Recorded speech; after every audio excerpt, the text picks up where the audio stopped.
You are an extension of source energy. And that inner being is pure positive energy. It is joy. It is clarity. It is wellness.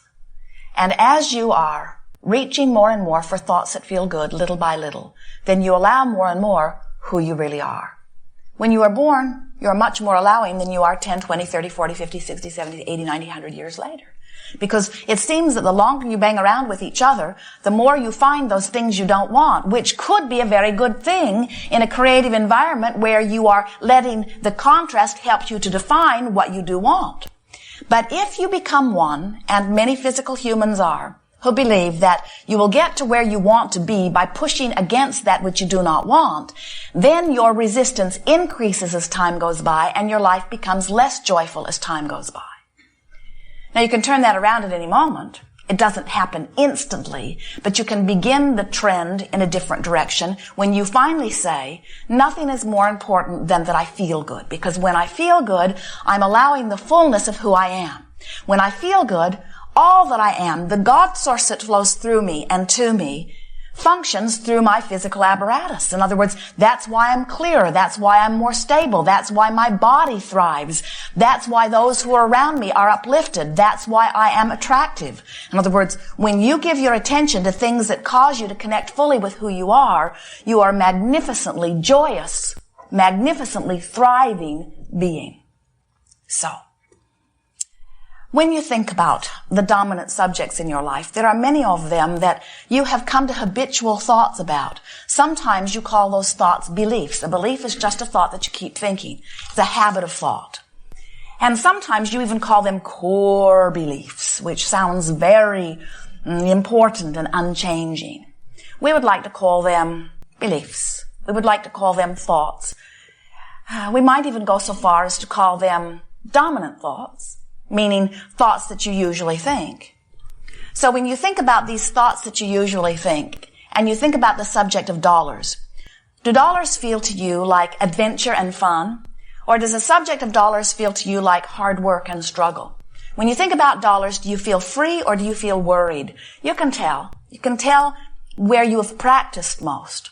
When you think about your physical body, do you feel sure-footed? Do you feel happy when you think about your body? Or when you think about your body, do you feel disappointed or do you feel tentative? Do you feel uncertain? Do you worry about your body or do you feel pleasure when you think about your body? You can tell what you've practiced most. It's true of all subjects. Your dominant relationship, does it feel like a vacation or does it feel like hard work? Does it feel like expansion or does it feel bound and tight? You can tell by the way you feel when you approach the subject what you've been practicing. And the reason that any of those tendencies have become dominant tendencies is because you have, usually without even being aware of the process, activated those thoughts more often. And the way you activate a thought is just by turning your attention to it. In other words, whatever you are giving your attention to is activated. So you say, all right, Abraham, I'm getting the hang of this, so I've been thinking about this and I don't feel good when I think about it, so I'm going to deactivate this thought. And we say, good luck on that, because you actually cannot deactivate a thought. You can think another thought, which will activate it instead, but you cannot deactivate a thought, because the more you think about the thought that you don't want to think, the more you activate the thought that you don't want to think, and the more in vibrational harmony with it you become. So the way you deactivate a thought is by activating other thoughts. And we would encourage that you deliberately activate other thoughts with the singular intent of feeling good when you do it. Because if you do it for any reason other than to feel good while you do it, the tendency will be to take some issue and try to fix it. So we've been offering a process that we are calling virtual reality. And the whole point of virtual reality is you're wanting to show yourself that you can choose a thought and you can focus upon the thought and you can generate vibrational response to the thought. In other words, you want to show yourself that you can deliberately activate thought within you. And the reason that that is so valuable is that most of you don't realize that you are doing it. So most of you don't realize that you can do it.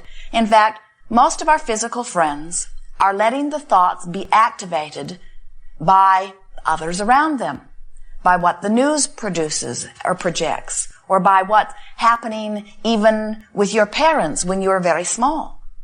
It is not an uncommon thing to find someone today who, through the contrast that they've been living, has a very pointed, very clear, very personal, very wonderful desire focused within them. But the airtime that they give to the subject is more about the absence of their desire than it is about their desire. And the reason that they do that is because they learned their habit of thought relative to dollars, or relative to wellness, or relative to their body, or relative to relationships. They learned it long, long before their personal desire was even hatched. So their personal desire didn't actually even stand a chance because their habit of thought had already been established before it was even born. In other words, here's this bright young thing, goes off to college, meets someone who is sure that abundance is the way that life will be, and is aggravated to want more than he has ever wanted before.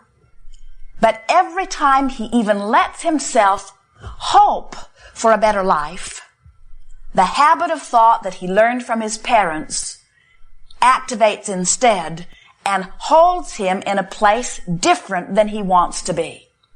So then he develops theories about why he cannot get to where he wants to be.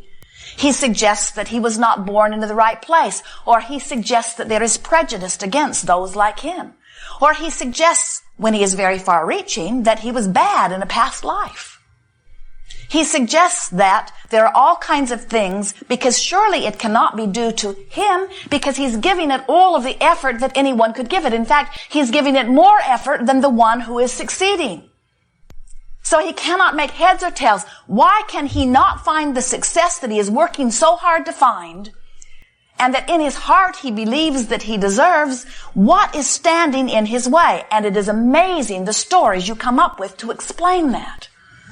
And we say, it is for only one reason. When he was a very young lad, he lived in an environment where they did not believe that abundance was possible or that abundance was appropriate. And he learned by listening to those who surrounded him a pattern of thought that he still thinks today. He still has a pattern of vibration within him that opposes his now newly hatched desire, and he cannot get to where he wants to go because his habit of thought is dominant. So as Esther hears so many of you as she is listening back to recordings, and even as she watches her own experience, as she realizes that there are now fresh new desires being born that are hindered by old stale thoughts that have been regurgitated over and over again, she gets all revved up and thumps on the desk one day and says, I can damn well choose what vibration is dominant within me. And we said we had hoped you would feel more positive about it than that, but that's a good step one. Desire is a very good thing. And we are knowing that once a desire like that has formed within you, that you are then more likely to be willing to reach for thoughts that feel good. And so that's what virtual reality is. Virtual reality is a process where you pretend like you're a movie director, you pick a place that you think you would feel good when you get there, and you imagine going there. And you describe what it's like when you get there. You pick a beautiful scene, outdoors or indoors. You pick the time of year, you pick the time of day, you describe what the sun is like in the sky, you describe what the air feels like on your skin, you describe the way you are dressed, and most importantly, after these descriptions have been laid out, you describe the emotion or the mood that has been bubbling forth within you. And then you speak a few words to describe how good you feel, and then you leave the scene. The whole game is to get in, feel good, get out. The value of the game is that if you will play it for a few months, you will show yourself that you have the ability to focus into vibrational arenas that will allow the energy of well-being to flow through you. Sometimes, as we see our physical beings play the game, they go to this good-feeling place, and then they bring someone that they have an issue with in, thinking that this good-feeling place will fix something that is broken. And we say, It could, but it usually doesn't. What usually happens is what is broken breaks the virtual reality. In other words, usually the pattern of thought that you've already been thinking is so dominant that when you bring it in, it dominates wherever you are. So you just bring reality to virtual reality and mess up virtual reality. So what we are wanting you to begin to do as you play on your own with this game of virtual reality is use it as an exercise where you prove to yourself first that you can feel good just because you want to. And next, that you use to feel good. Our physical friends say, okay, Abraham, I'll play your silly game, but what's it going to get me? I will play virtual reality so that I can get the things I want. And we say, if you go there too soon, you will mess up the power of virtual reality, because in the moment that you introduce an unfulfilled desire to virtual reality is less pure than it was before you introduced the unfulfilled desire. And we want you to use virtual reality as this place where you purify vibration, as this place where you resonate with source, as this place where you let the junction of source and flesh be this pure connection. We want you to use virtual reality as this place where you show yourself that you can vibrate where you want to vibrate just because you choose to vibrate there. In other words, not a place to fix anything, a place to practice the pure vibration. Because what happens when you begin to do that is who you really are begins to more often come to the surface. So every time you do it, it's more likely that you will be able to do it more easily next time. And every time you do it, and are consciously aware that you are doing it, you are holding yourself in the place of allowing. Now, how does that fit into this scheme of deliberate creating? Step 1 says you ask. You do it all the time. You can't stop it. Step 2 is not your work. Source answers. Step 3 is your work. You must be in the receiving mode of what you're asking for. Virtual reality is a really good place to get into step 3. Because when you are basking in the beauty of something that you've conjured in your own mind, there is no resistance within you, especially when you get good at it. Of course, meditation is the ultimate deactivation of a thought, isn't it? Because when you quiet your mind, you stop any vibration that might be resistant in nature. That's why meditation is so often encouraged. When you meditate, you quiet your mind. When you quiet your mind, you stop all negative thought. When you stop the negative thought, you allow the vibration that is you to raise to meet the source that is you. But in meditation, you're not focused upon that which you desire. And so in meditation, you are in this place of absolute allowing, not trying to make anything happen. And that really is what creating is. Creating is understanding that step 1 and step 3 are both important steps, but they are separate steps. So the perfect creation is like the perfect dance. You use one foot and then the other, and then one foot and then the other. It wouldn't be a very good dance if you were hopping around on one foot. And deliberate creation is the same way. There is step 1, there is step 2, but don't worry about it, it's not your work. There is step 3. So you let the contrast inspire you to the desire. It's going to happen without your consciously getting involved. And then you spend your every waking moment playing as many different games as you can play that hold you in the place of allowing what you've been asking for. So through the years, those of you who've been listening to us for a while have heard a plethora of games or processes.